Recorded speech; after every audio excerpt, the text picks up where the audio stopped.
Pagluluto naman tayo ngayon ng chicken curry. Ayan, ginigisa ko muna yung mga ingredients niya para mabango. At itong ating breast chicken. Yan, 1 kilo. Tapos gusto kong siya may gulay yan. At lalagyan ko din siya ng broccoli. Yan ang ating broccoli. Ihahalo ko siya sa ating chicken curry. Yan, binabad ko muna siya ng lagyan ko ng asin saka baking soda, binabad ko. Coconut ang ating chicken curry. At gusto ko siya ay maanghang. Ayan. Ayan, sasangkot sa muna natin ang ating chicken. Kailangan, gusto ko yung lutong-luto yung chicken para maiwasan natin yung salmonella. Marami lang nilagyan ko ng luya. Ayan, yan, may natitira pang tawag nito ay empanada. Gusto ni Mr. Kaya yan, nilagay ko lang dyan para mamili siya kung anong gusto niyang kainin mamaya, yung chicken curry or itong empanada. Kasi ang dami rin siyang loaded din siya ng giniling na karne ng baka. Nilagay ko sa patatas at carrots. So yan, kumpleto na. Hindi ka na magra-rice. Nagustuhan niya, kaya yan. Yung para sa akin naman, nilagay ko sa freezer kasi gusto ko mag-ulam mamaya ng chicken curry. Ito naman sa kanya. Basta mamili siya kung anong gusto niya. Kasi sinabi niya gusto kong kainin mamaya yung So, yan lang. Hindi ko siya pinasok sa freezer. So, haluin na naman natin. Ang hirap mag-content pagka yung hindi ko ginamit kasi yung tripod sa baba. Hindi ko na, tinamat ko na isetting. So, yan. Yung kamay ko nakahawak sa cellphone. Ayan, nilagyan ko na siya ng yung mga ingredients. Nilagyan ko siya ng cucurmin.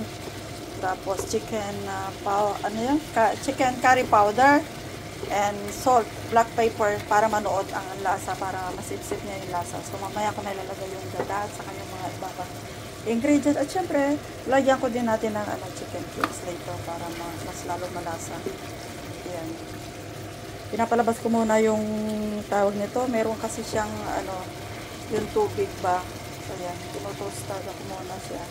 So ako lalagyan siya ng gata. Chicken curry gata. Hinihiwalay ko siya yung pagbo-boil ko ng broccoli bago ko siya ilagay doon sa ating chicken curry. Tapos bababad ko siya sa malamig para maganda po yung yung kulay niya, green pa rin. Kasi iba nangingitim siya pag dinidiretso mo siya ng So, yung ganyan muna ginagawa ko. Pinapakuloan ko lang sa saglit. Tapos, lagyan ko sa ice. Ayan, ang ating chicken curry. So, mamaya-maya. Ang sarap po talaga. Tinikmay ko ang anghang. Yummy, yummy. Ang lasa. Ayan, gusto ko niluluto kong maigi talaga ang chicken. Ayan, nilagay ko na rin ang zucchini. At lalagay po natin yung kakanggata. Ayan.